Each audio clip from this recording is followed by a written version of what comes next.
It acts like a micro-time capsule, a snapshot of happy days and hazy nights with school friends. More often, it is a reminder of how long it's been since I was a student.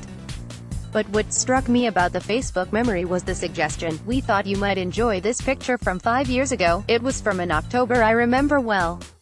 A photo of me and my boyfriend, grinning wildly into the camera outside a party. I can still hear the live fraternity band deafening in the background. In 2 weeks, we would break up. In 3, he would erase our "in a relationship" status from Facebook, decisive and sharp. In a month we would exchange letters saying that we were sorry, that we would always be best friends. In 4, we would speak in person for the last time. 2 years later I would have the novel experience of finding out that he got married to another, much younger, woman, via a post on Instagram, the popular photo-sharing app also owned by Facebook, and then the very familiar sensation of suddenly needing to eat an entire tub of chocolate ice cream for dinner. Years have passed and though he has, like my grandma said he would, aged very well, the sight of him no longer sends me running for Ben. It is right there in our final text messages, embalmed in my iPhone. From 12:05 a.m. that October morning. I love you, please thinking about this. Autopsy of a relationship. In fact, every text, and every photo, from each one of my wilted relationships live there at my fingertips, preserved whole and open for autopsy. Sometimes, when it's too quiet, I accidentally on purpose revisit an old text thread from a past relationship. I scroll upwards into the past, and like an archaeologist chip away into the layers of shale. I carefully scroll over the end and into the softer earth of our time together, when things were good, and wonder how it all slipped sideways. It's strange, what memory snips from its branches. Inside jokes you forgot to remember. Without context, it is easy to linger over kind words and neglect everything you were so unsure of at the time. And messages you remember as perfectly rational explanations for grumpiness now make pretty clear that you were actually nuts. I was considering this after a friend's fiancé gave her a photo album charting the course of their relationship, replete with screenshots of their first flirtatious text messages after exchanging numbers at a bar. Texts are now an undeniable part of the record, a firmament that would, in another time, blur into memory. A woman uses her smartphone. Photo, Zabarina KK, archives of texts there as precedent, of course. Many of us have letters from adolescent heartache stored in boxes in parents' attics. A text has the capacity to create a digital archive of conversations, meaty or innocuous, that strips away all the metaphorical and quite possibly literal red tape preventing us from falling back into a happy past devoid of context.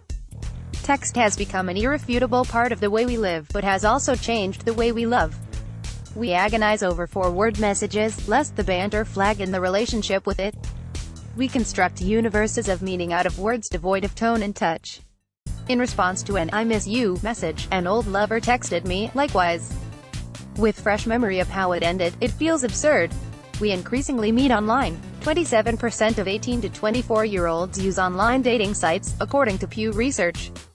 Our relationships begin with a text long before we hear the other person's voice.